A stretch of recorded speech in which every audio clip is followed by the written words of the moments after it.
to our top story today. So Keir Starmer's one-in, one-out migrant deal with France starts today. The government says anyone crossing the Channel will now face immediate detention and return within days. Now, the EU has approved this pilot, which will please the Prime Minister because he loves being close to the EU, it has to say. And it lets the UK send people back to France if their claim is deemed inadmissible. I don't even know why we're talking about all this, because what a lot of nonsense all of this is. In the studio now, we've got Charlie Rowley to give us his take on things. Charlie, forgive me, but I just can't read this muck day after day as if this is going to make one darn bit of difference.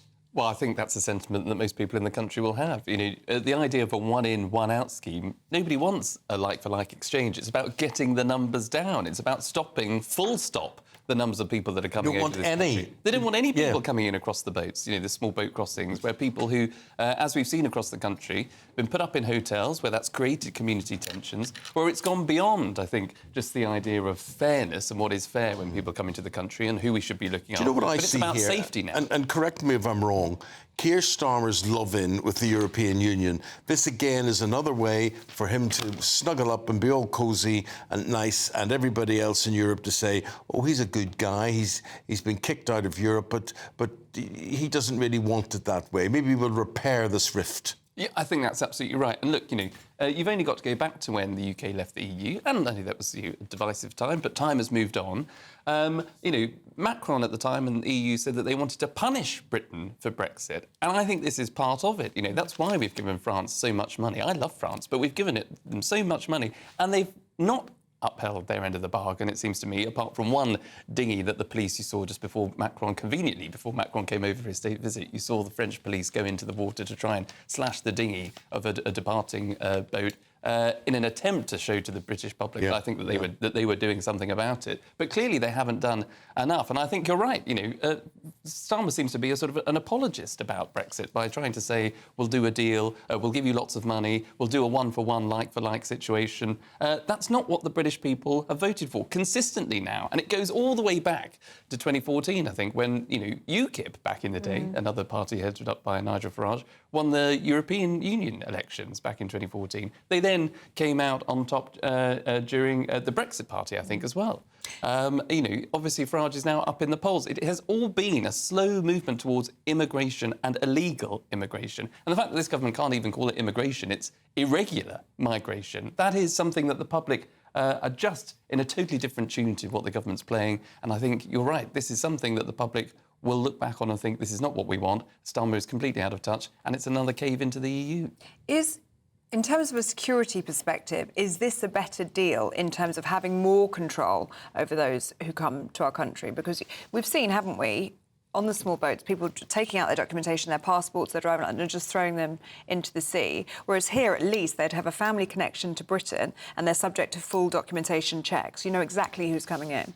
Well, that's the claim. And that's what we're being told, yeah. Exactly. And so we'll have to see how that plays out in practice. But the reality is, I mean, are the French really going to allow people to just, you know, turn up on their shores and, queue up in Calais, you know, and claiming that they've got a connection to the UK, all the while just waiting there for somebody that hasn't got a connection to the UK or someone that has arrived in a small boat that hasn't got the documentation to be deported? Are France really just going to take on that individual? I think, you know, this is a pilot scheme for a year. So therefore, in itself, only being a year, is that a deterrent enough? Using the internet without a VPN, a virtual private network, is a bit like taking to the road without car insurance. All it takes is one unlucky moment to cost you a lot of cash. This video's sponsor is Private Internet Access. They are the VPN to help keep you safe. Click the link in the description below to find out why over 30 million people have downloaded PIA to protect themselves online. A virtual private network is an app that hides your IP address and helps keep your data private. When you're browsing the internet at home, you give up a large amount of data to businesses, to shops, and indeed to social media giants too. Hackers have the ability to steal your personal data with ease, including sensitive information such as passwords, keystrokes, and even your personal photos. Private Internet Access helps protect your personal data by encrypting your internet connection to keep your data out of the hands of cyber criminals. And it's not just hackers either to be concerned about. Information can be censored too. When Canada passed their C18 bill, social media giants decided to ban news content on their platforms. But PIA can protect your ability to consume the news and content you love. Private internet access is available for Windows users, Mac OS, Android, Linux, iOS, and you can use one PIA subscription to protect an unlimited amount of devices. And we've got a huge GB News discount for you too. Click the link in this video's description and you'll get a massive 83% off PIA. That's under £2 a month, the price of a coffee, and you'll get an extra 4 months completely free on top. Also, there's a 30-day money-back guarantee too. Visit piavpn.com/GB News to start protecting yourself digitally today. Charlie, how will it practically work? How do they see it now? We've got 800 or so migrants coming into the country every week. The maximum we can return is 50, as I understand it. But how? I mean, I just see this as a lawyer's dream. This will be so. For everyone who comes, right, we've got a migrant. We're going to return them. Oh no, you're not.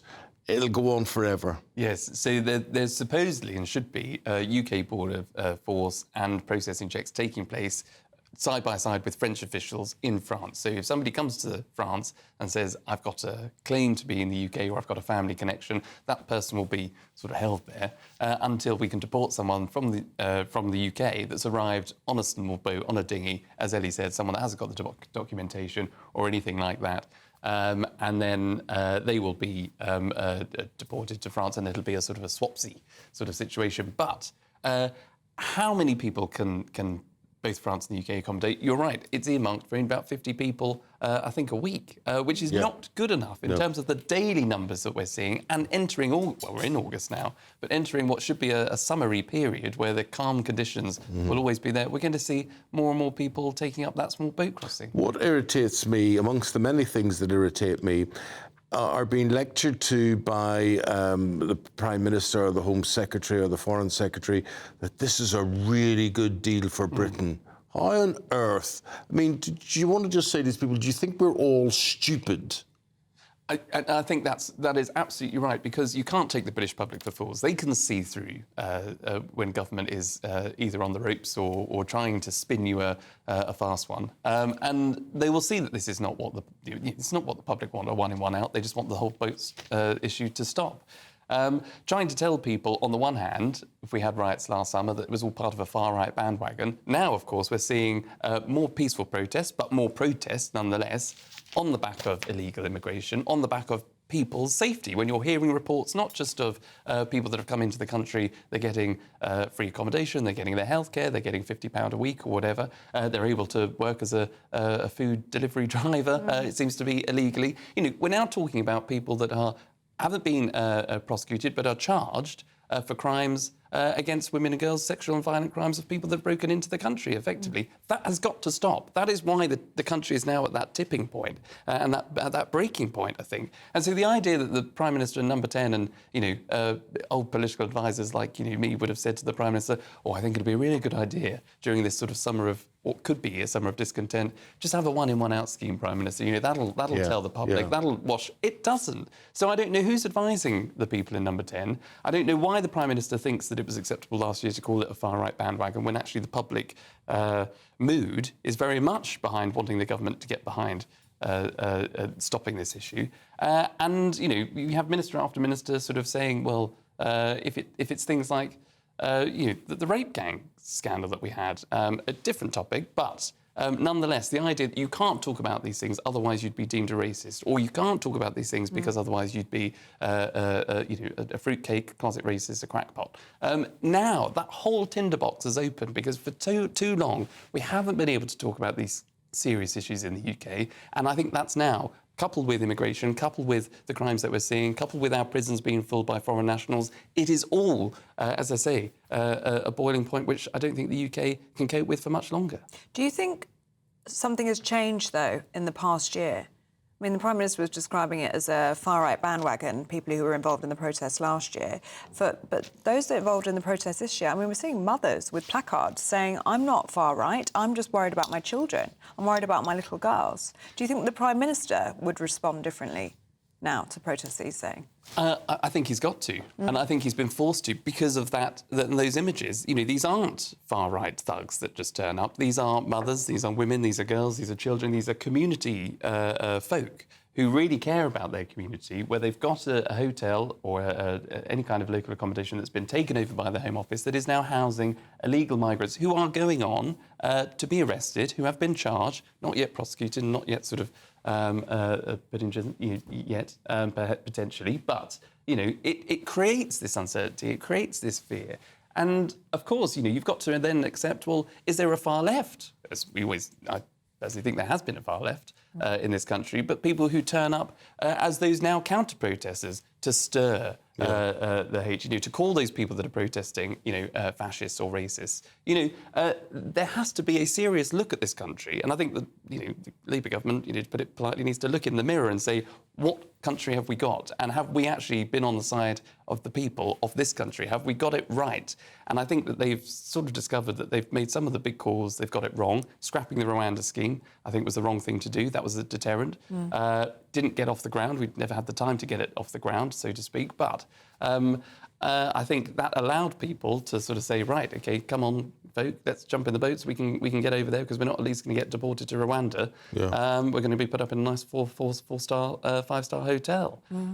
So I think that was a mistake. Calling out people for being far right was a mistake. The so there's got incompetency of politicians and the political system around this whole country is unbelievable. And we're going to be talking about the failure in prisons, for instance, how we can't even hold. I mean, what did you think of that, incidentally? Just you know, the idea that there could have been mass breakouts in prisons all around the country because, and this is not a new factor, a new problem, we haven't got enough staff, we haven't got enough facilities, we haven't got enough places in prisons. Yeah, I think it's, again, you know, one of the issues that I think lots of people worry about, prisoners being able to sort of run riot, you know, when they're supposed to be in prison.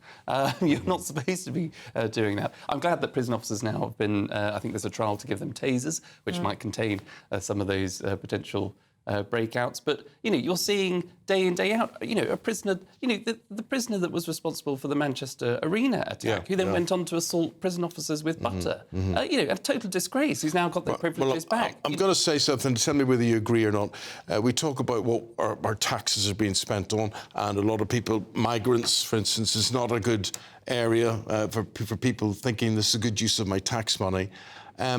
But spending tax money on prison officers, on police officers, on prison cells, who wakes up in the morning and said, I'm going to object about this? Well, exactly.